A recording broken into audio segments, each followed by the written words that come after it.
ఇప్పుడు మనం అవధూత చింతన శ్రీ గురుదేవ దత్త అంటే లోతైన అర్థం ఏమిటో తెలుసుకుందాం.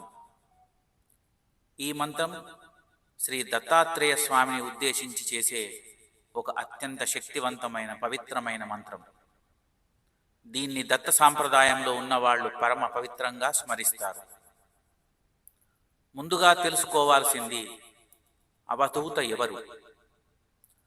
అవధూత అంటే సకల బంధాలను, లౌకిక విషయాలను, వాసనలను పూర్తిగా వదిలించుకున్నవాడు లేదా త్యజించినవాడు. ఆశ, పాశం, సుఖం,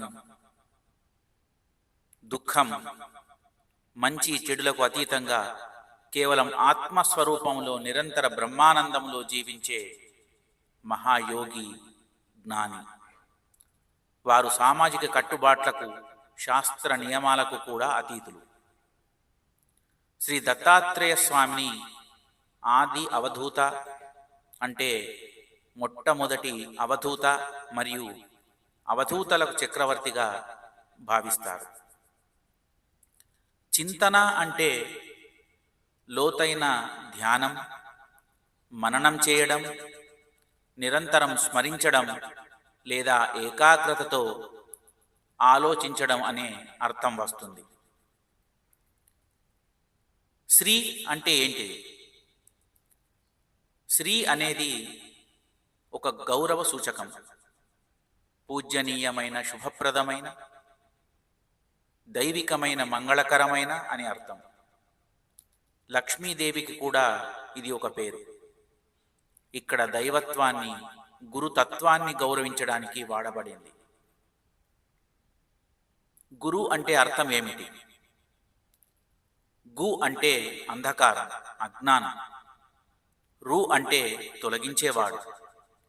అజ్ఞానమనే చీకటిని పోగొట్టి జ్ఞానమనే వెలుగును ప్రసాదించేవాడిని గురువు అంటారు.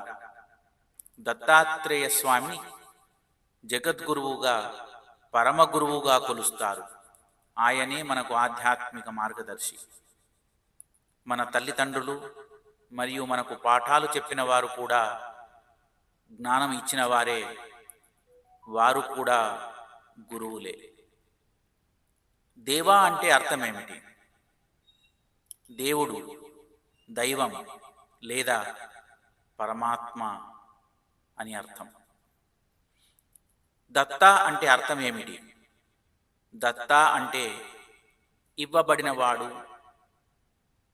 అత్రి మహర్షి మరియు అనసూయామాతల మహాతపస్సుకు మెచ్చి త్రిమూర్తులైన బ్రహ్మ, విష్ణు, మహేశ్వరులు ముగ్గురూ కలిసి తమ అంశతో వారికి పుత్రుడిగా దత్తం ఇవ్వబడ్డారు. అందుకే ఆయన దత్తాత్రేయుడు అయ్యారు. ఈ పదాలను కలిపితే వచ్చేదే అవధూత చింతన శ్రీ గురుదేవ దత్త.